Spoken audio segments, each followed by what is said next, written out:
네, 안녕하세요. 이상화 세무사입니다. 네, 안녕하세요. 박정수 세무사입니다. 지난 시간에 이제 자금 출처에 대해서 얘기를 하면서 네. 소득 지출 분석 시스템에 대해서 얘기를 하다가 네. 이제 투비 컨티뉴가 이제 됐죠. 네. 여기에서 소득 지출 분석 시스템에 관련해 가지고 자금 조달 계획서를 제출할 때에 분명히 세무사 저도 이제 거기에 대한 상담도 해드리기도 하고 하는데요. 네네. 제대로 나는 상담 받았고 이거 취득하는데 전혀 문제 없다. 네. 이렇게 가게 되는 케이스가 이게 함정이라는 거죠. 그렇죠. 거기에 대해서만 생각을 하시다 보니까 이 취득 시점에 대한 생각을 하시다 보니까 그렇죠. 실제적으로 나는 모든 대비가 되어 있는데 맞아요. 라고 많은 납세자분들이 네. 걱정을 안 하신다는 네. 거죠. 그렇기 때문에 이게 우리나라 시스템 자체가 결국에는 언젠가는 걸리는데 그 걸리는 상황으로 네. 가게 되는 사람들을 우리가 구제하자. 네, 이게 방송 컨셉 아닙니까? 맞습니다. 그러면 이제 그 내용 이제 연달아서 말씀을 드려보도록 하겠습니다. 실질적으로 아까 말씀드렸듯이 네. 이 취득 시점만 생각하게 됐을 때 네. 전혀 문제가 없다라고 생각하시는 이유가 네. 지난번 이제 1편에서 설명드렸던 것처럼 소득지출 분석 시스템에 이러한 이제 표를 한번 보시면 네. 16억에 대한 이번에 부동산을 취득을 하시면서 그쵸. 내가 16억의 신규 부동산을 취득을 할 때 그럼 어떠한 자금으로 샀는지를 네. 보시면 기존에 있었던 부동산을 내가 6억에 양도했고 뭐 그렇죠. 비과세를 받아서 전체 금액이 이제 나의 소득으로 넣었고 대출을 일부 이제 5억 정도 발생시키고 네. 임대보증금을 뭐 3억 정도 이제 승계하면서 부동산을 취득했습니다. 네. 근데 이제 본인 자금이 이제 한 5천만 원밖에 없어서 네. 이 부족한 부족금에 대해서 이제 부모님께 1억 5천을 차용증을 작성을 하고 네네. 이제 자금 조달 계획서를 제출하게 되는 거죠. 그러면 이 부분에 있어서 이 시점에 뭐 세무사님들의 상담을 통해서 혹시 이게 문제가 되냐라고 네. 하면 원천이나 운용이 지금 16억으로 거의 일치하기 때문에 문제가 만에 하나 되더라도 나중에 부모님께 받은 뭐 차용증에 대해서 네. 증여세로 뭐 과세될 수가 있지만 이자를 지급하는 경우에는 큰 문제가 없어 보인다라는 답변을 받는 거죠. 그래서 저렇게 이제 시점만 보게 되면 전혀 문제가 없다라고 생각을 하시고 저희한테 이제 세무조사가 개시가 됐다라고 하면서 저를 이제 찾아오시는데 본인은 전혀 이제 조사가 되더라도 문제가 없고 하는 이유를 아까 같이 똑같이 말씀을 하세요. 맞아요. 하지만 이제 세무조사 자금 출처 조사가 개시가 돼서 저희가 이제 위임장을 제출하고 조사를 진행하다 보면 여기서 이제 보시는 것처럼 실제적으로 음영 처리된 부분은 아까 이제 본인이 주장했던 자금에 대한 소득 원천과 운용 부분이고 네네. 실제적으로 뭐 가령 이제 4년 또는 5년 재산 형성 기간에 대해서 네. 내가 신고된 사업소득은 국세청에서는 10억 정도로 보고 있고 네. 그러면 지금 한 5년 기간 동안에 국세청에서는 이분의 소득은 29억 정도가 파악되는 데 반해서 실질적으로 이분이 종전부동산을 또 조사 기간 중에 한 4억 정도에 취득한 사실이 나오고 네. 또 기존에 있었던 돈으로 주식을 취득하거나 뭐 회원권 취득한 내역도 다 나오게 됩니다. 그리고 실질적으로 제일 생각을 하지 못하시는 부분이 현금 영수증을 사용하거나 네. 신용카드로 이렇게 이제 생활비 쪽으로 사용된 것도 실질적으로 나의 소비 지출액으로 운용소득에 포함을 하게 되는 거죠. 네. 그렇게 됐을 때 실질적으로 여기에 대해서는 왼쪽에 이렇게 합계를 보면 39억 그리고 국세청에서 확인되는 건 원천은 29억밖에 안 돼서 네.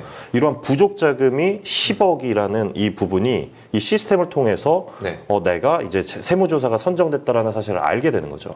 이게 굉장히 뭐 특수한 케이스냐? 그렇지가 않더라는 거죠. 보편적. 대부분 이제 국세청에서 세무조사 이제 자금 출처 조사로 선정이 돼서 나오면 정말 많은 분들이 이 부분에 있어서 이와 유사한 사례로 실질적인 부족 자금이 최소 5억에서 많은 금액들이 발생하게 된다라는 거죠. 네. 우리가 생각할 때 저기 사업소득 10억이라고 오른쪽에 떠 있잖아요. 네네. 그러면 이게 조사에서 불거지지 않고 저희가 사전에 이거를 판단할 수 있었다라면 네. 이분이 조사가 안 나오게 해드릴 수 있잖아요. 그렇죠. 사업소득을 네. 올리면 되잖아요.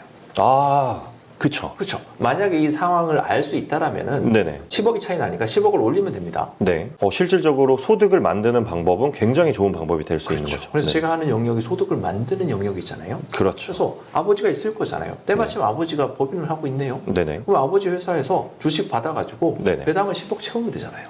제가 봤을 때는 사전에 네. 16억에 대한 이 케이스에서는 16억에 대한 부동산을 취득하기 전에 네.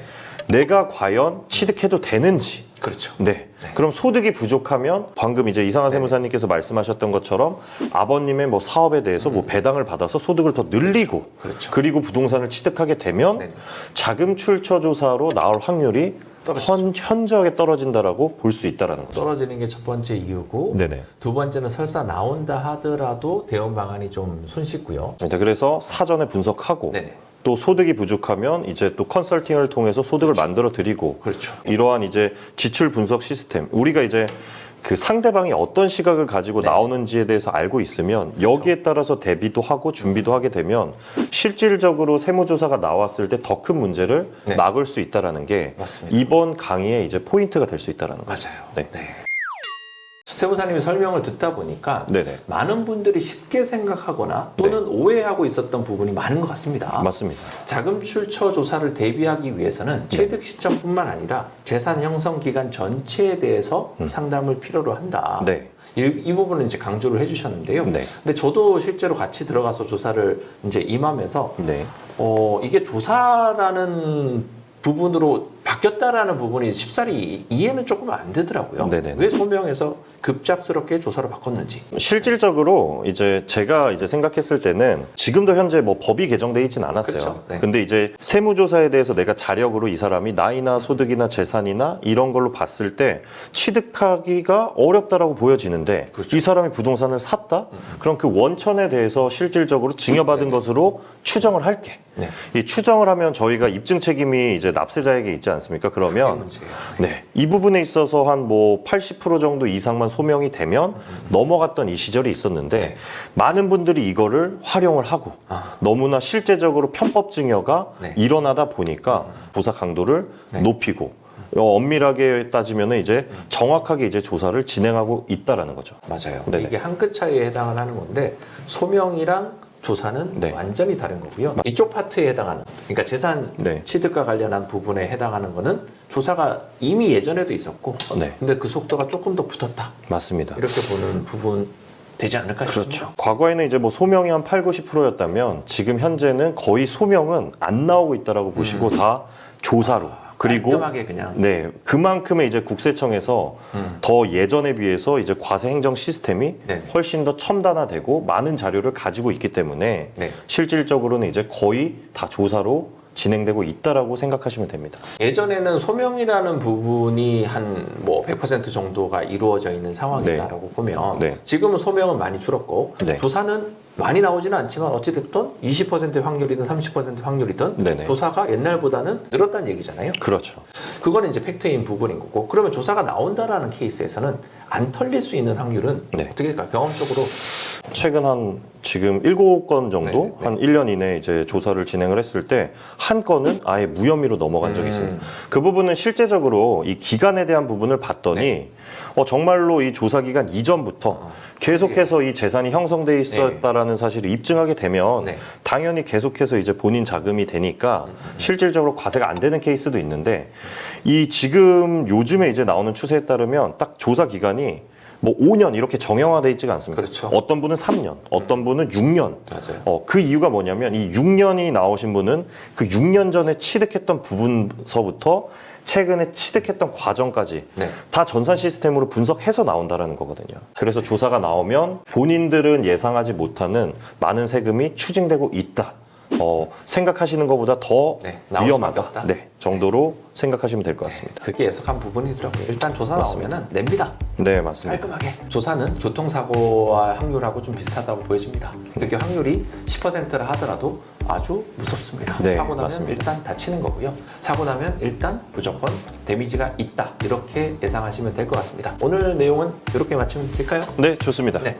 다음 시간에 다시 찾아뵙도록 하겠습니다. 네. 다시 뵙도록 하죠. 감사합니다. 저는 이상화 세무사였습니다. 네, 저는 박정수 세무사였습니다.